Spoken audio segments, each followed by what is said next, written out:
untuk membuang susuk di badan. Saya sampai sekarang tak pernah bertemu dukun. Iseng berhadiah. Manusia bergerak kepada orang yang punya emas, yang tidak punya emas manusia lari darinya.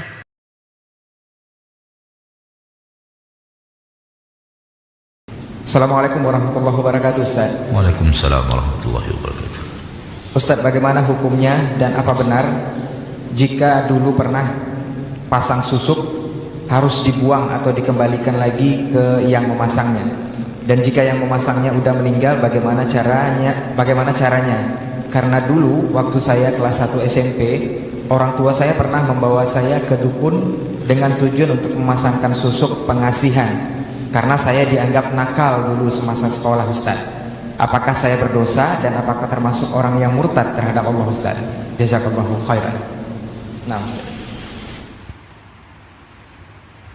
Kalau ada cara yang tidak melanggar syariat untuk membuang susuk di badan, kerjakan. Namun saya tak tahu. Dan bukanlah cara yang benar kembali ke dukun dengan cara perdukunan untuk mencabut kembali susuk yang pernah ditanamkan. Itu bukan cara yang benar.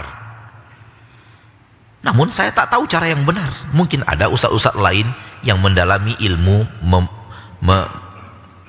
membuang susuk di badan. Saya tak tahu. Maka saya tak boleh jawab. Maka oleh karena itu saya jawabnya begitu saja. Kalau ada cara yang benar, bukan pakai ilmu perdukunan untuk kembali mencabut susuk di badan, maka silahkan lakukan. Namun saya tak tahu caranya. Silahkan cari ustadz yang tahu. Karena sebagian ustadz pernah masuk ke dalam dunia perdukunan dan taubat. Carilah ustadz itu. Saya sampai sekarang tak pernah bertemu dukun untuk belajar ilmu dukun, sehingga nggak ngerti ilmu perdukunan. Ada sebagian ustadz kita memang pernah belajar ilmu-ilmu yang seperti itu dan taubat, dan dia menyampaikan bahwa dulu pernah belajar. Mungkin beliau lebih mengerti bagaimana caranya membuang susuk di badan dengan cara yang sesuai syariat. Saya tak tahu. Taib, kalau engkau melakukannya ketika kecil, dibawa oleh orang tuamu, engkau tak tahu apa-apa, jangan salahkan dirimu. Lalulah kembalilah kepada Allah, taubat kepada Allah Ta'ala atas kesalahan masalah. Apalagi kalau waktu itu engkau belum baligh, misalnya tadi dikatakan SMP, mungkin saja SMP belum balik atau sudah balik. Kalau sudah balik berarti engkau berdosa, walaupun taat kepada orang tuamu dalam hal yang sifatnya maksiat, engkau berdosa, taubat kepada Allah. Dan tak ada hubungannya bahwa engkaulah orang yang melakukan kekufuran itu. Nah, baik, jazakallah khairan Ustaz untuk jawabannya. Mudah-mudahan saudaraku yang bertanya untuk hal ini bisa paham dari jawaban Ustaz. Kita masuk ke pertanyaan berikutnya, Ustaz. Bismillah, assalamualaikum warahmatullahi wabarakatuh, Ustaz. Waalaikumsalam warahmatullahi wabarakatuh. Dari Cipta Karya, Ustaz. Ustaz izin bertanya, sekarang ada yang lagi viral, Ustaz, itu jasa akun ataupun aplikasi cek khodam pendamping. Iseng saya coba melakukannya dengan hanya memasukkan nama dan juga tanggal lahir. Apakah ini termasuk saya melakukan perbuatan syirik atau seperti apa, Ustaz? Nah, iseng-iseng berbahaya, men. Itu iseng-iseng berbahaya. Kau tahu itu kesyirikan. Kau iseng-iseng masuk dalam dunia kesyirikan. Kalau hatimu mengingkarinya, namun perbuatanmu iseng-iseng melakukannya, jauhilah iseng-iseng berbahaya. Untuk apa? Engkau dari sekarang harus melihat para dukun itu adalah delegasi syaitan. Harus sekarang mengatakan itu dan berani mengucapkannya. Kau harus memandang para dukun sekarang adalah sufara syaitan, duta-duta besarnya syaitan. Karena syaitan memberikan was-was, syaitan memberikan argumentasi, syaitan memberikan hujah-hujah syaitannya melalui duta besar manusianya. Karena mereka sulit berkomunikasi langsung dengan manusia, maka mereka melalui wakil-wakilnya, dan wakil-wakil mereka itu bernama dukun, para tidak normal, orang-orang tak pintar.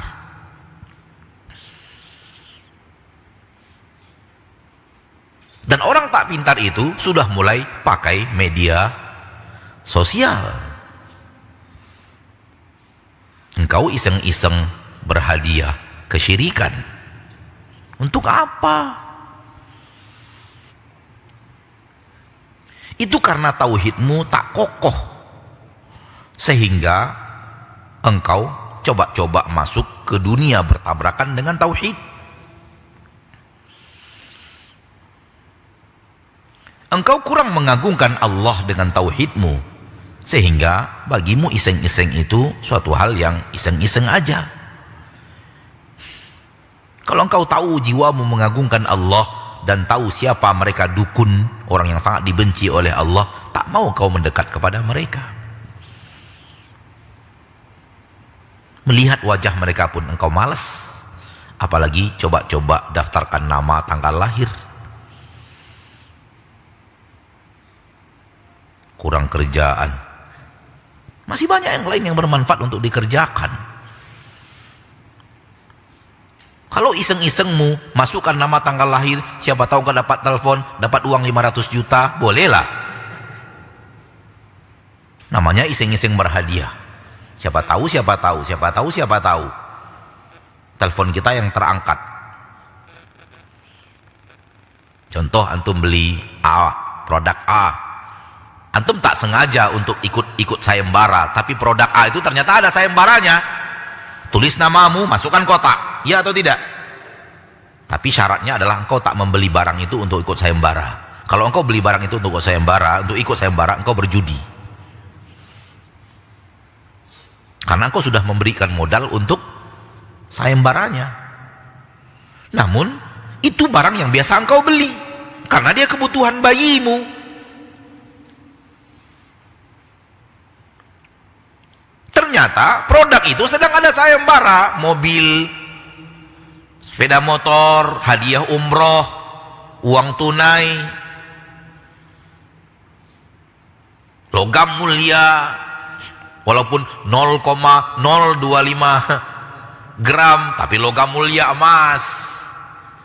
Asal disebut emas orang kemudian tertarik. An-nasu qad dhahabu ila man indahu dhahabu wa man la indahu dhahabu fan-nasu anhu dhahabu. Manusia bergerak kepada orang yang punya emas, yang tidak punya emas manusia lari darinya.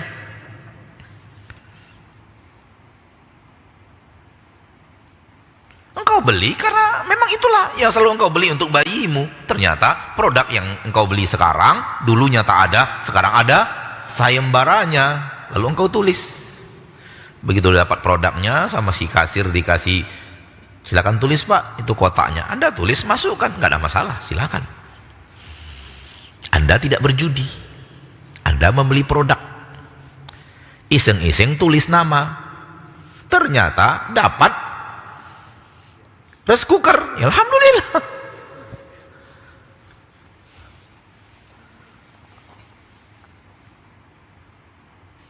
Kan ada tuh.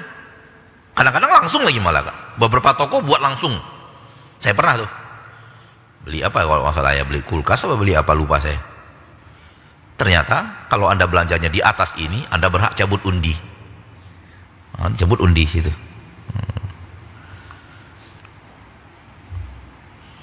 Bukan cabut undi. Ada amplop kecil berbaris di toko itu. Silakan ambil yang mana yang Anda inginkan. Kita beli barangnya bukan karena ikut sayembara ini, enggak. Kita beli barangnya karena kebutuhan. Karena sedang ingin membeli kulkas untuk rumah. Akhirnya kita ambil. Begitu buka, rice cooker. Alhamdulillah dapat rice cooker. Itu boleh. Tapi kalau Anda sengaja beli barang untuk undian ini, maka itu adalah judi, nggak boleh. Maka saudaraku, jangan iseng untuk hal yang berbahaya. Anda iseng-iseng main di tepi jurang, kesenggol sedikit jatuh engkau.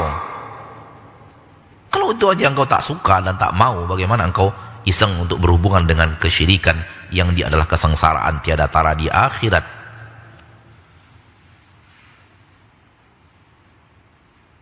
Bermain di jurang, tepi jurang bahaya.